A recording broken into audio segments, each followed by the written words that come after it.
I'm going to also add to this as well. In 2016, when Belinda Jeffries tried to drag me into her behaviour, which made me feel really uncomfortable, although Giovanni said to me, oh, that's because she feels like she's close to you. You know, like your close friends. I'm like, no. She literally just rang me and texted me several times saying, Juzzy, you got to come here now. I can't leave to get money out to pay Ush. I need you to come here and get money out so I can pay Ush. But not for me. This is for her drug habit. So she gave me her card and her PIN number to go and take money out of the corner shop up the road from where she lives in Evans Road. Because she couldn't leave. Claude was at band practice and she couldn't leave the kids. And I felt uncomfortable because she was making me seen and known with her crowd. And I said, now I feel really uncomfortable. I feel like I'm being dragged into something here. And I did, because what she has with a habit, that's a weekly basis, and I'm just spectating, not, whatever, just hanging out with her. I mean, even when she sits around drinking all night, it's like, okay, I can't deal with this because I don't drink. I can socialise with you, but I can't have another drink. Like I can sit and have one vodka and tonic, and then the rest of the night I'm just having tonic. So that's how I've never been a drinker, never been a drug user. I can't, I can socialise with you, but that's it. So that's pissed me off, and that's where I'm like, okay, where'd you get your information from? Because all this little scamming that's gone on since 2015, mate. What do you think? I'm a pushover? I'm not a pushover. And that's what turned me off. Is like, why are you dragging me into your behaviour? That's your behaviour. I'm feeling uncomfortable. Where I turned around to Gio, my ex, and he goes, no, she just thinks she can be comfortable around you with that. I was like, comfortable around me with that? She doesn't know anything about me. She doesn't know what I studied, what I've done for work, my family. I mean, when I was getting my sister Sky Sheridan Fleming's hair blow dried there, she messaged me and goes, oh, was that your niece? I'm like, no, my sister. And she's like, that's my sister, my younger sister. I'm 16 years older than her.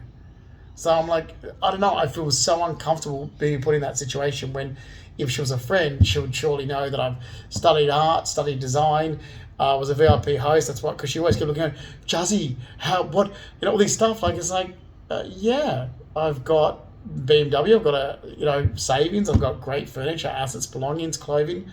But I already had this before I was mugged after work, November 30th, 2007. A friend would know this. A family member would know this. So that's where I was like, I feel uncomfortable. It's like, but she doesn't know anything about me. And I feel uncomfortable.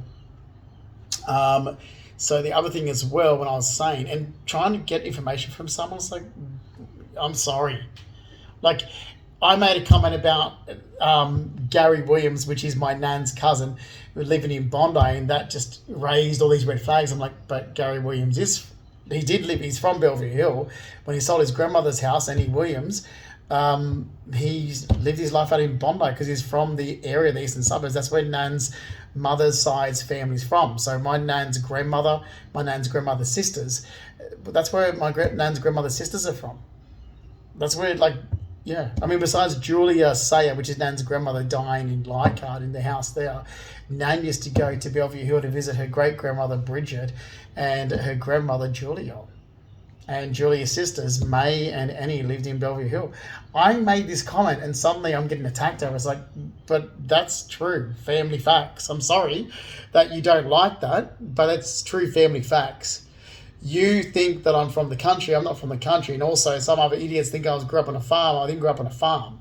We own thoroughbreds. We own horses and we have land, but we own land in Sydney. We're not farmers. There's a massive, huge difference between people that actually own horse studs, okay, where you own thoroughbred horse studs and you own thoroughbred horses, which are worth a fortune, compared to somebody that's a farmer.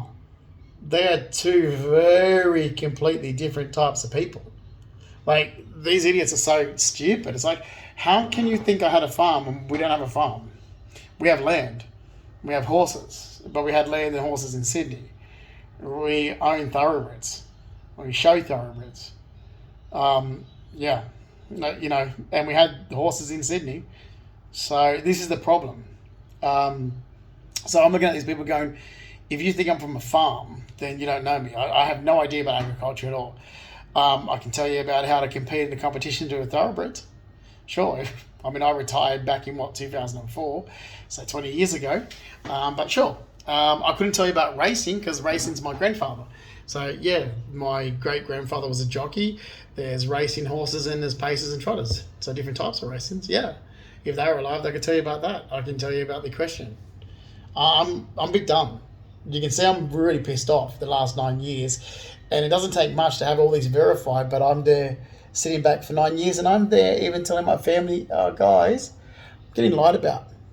So can you help me verify the information? No. I wanted Mary Mahalski, my auntie, say, no. No. Get fucked. Go suck up Stephanie DeSalis' ass then. Go suck up Giovanni Consalvo's ass. And Mary Mahalski wants, oh, well, why does he hate us? You got to be kidding. No. Get fucked, you bitch. Get fucked. I had a gut for you in 2002. Honestly, get fucked, Marianne. Seriously, there's nothing that's ever going to fix that relationship between me and my auntie, because I can go back to 2002 and tell you it was rocky then because she's a fucking bitch. So I'm just going to jump on. I just want to show you the information to do with the Rackeries. So what I'm saying is the truth. Some officer, some deadbeat police officer, idiot, and I'm paying the damage for it, decided to go and in 2008 changed my last name to Rackley. Yet never has been.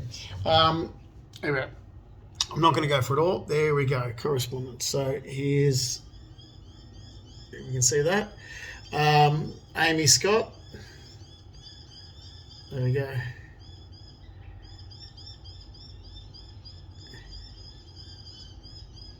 So this is all to do with, it's like, but my last name's not Rackley.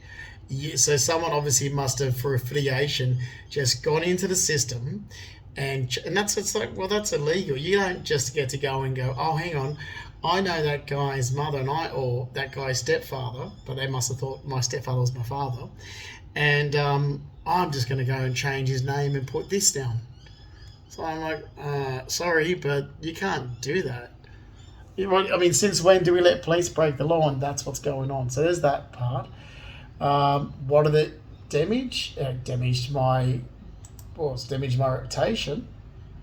Yeah, I mean, say that. It's damaged everything I've done, from studies to work. Here we go. Actually, I'm going to show you. This is my, when I talk about my weight, how much weight I've put on. I have never been heavier than 73 kilos in my entire life. I've always been thin and lean. This is a photo of me. Well, it's actually my castings card from when I was, this is me when I was 25 years of age, and I'm going to zoom in, and there you are. So this is all, we'll be able to do it. That's myself.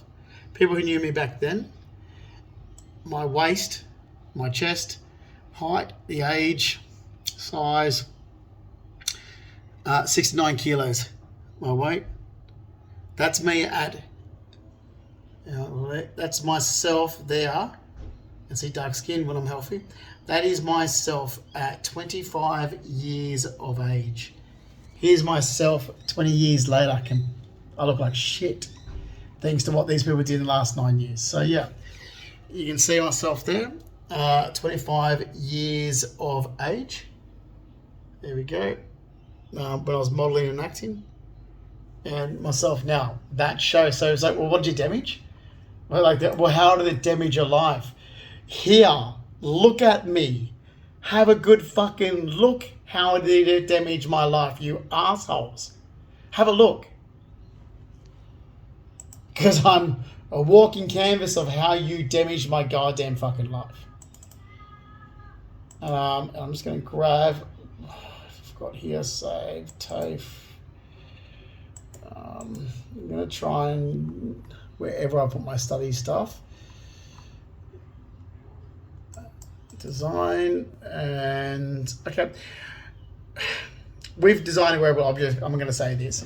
I was going further into interior design more than this, but I still did it. I still passed, and I still received a credit for the design of a wearable object. Where is it? All right, here we go. So I'm actually wearing my design. I'm not going to get into it. It's already, I've got all the details there. That is myself in 2009. I'm wearing the design that I designed. There we go. So I'm going to say, because I'm not going to keep going over the same issues where people want to keep lying about me.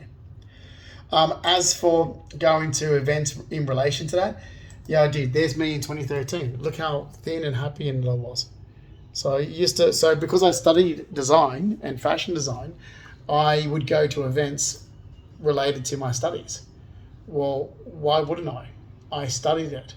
Same as this event here. I was going to events, that's me, that was related to my studies. Now, if the last 9 years didn't happen, I would still be looking like this. I would still be doing my studies. Well, I wouldn't be studying, I'll be working in my studies. So, where idiots like the dumb dog shit police go, well, how did it damage you? How did it damage your credibility and reputation, you fucking piece of cunt? How did it damage? Have a good hard look at me. Have a look at where I was before these lies got concreted in after 2015. Have a look at where I was in 2014, because let me tell you now, this is me 1 year before the lies. This is me in 2014. So you tell me how it damaged me. That is me in 2014. Still involved in my studies, still even doing work in it. And when I've actually brought up the last thing, because I want to close this off and upload it.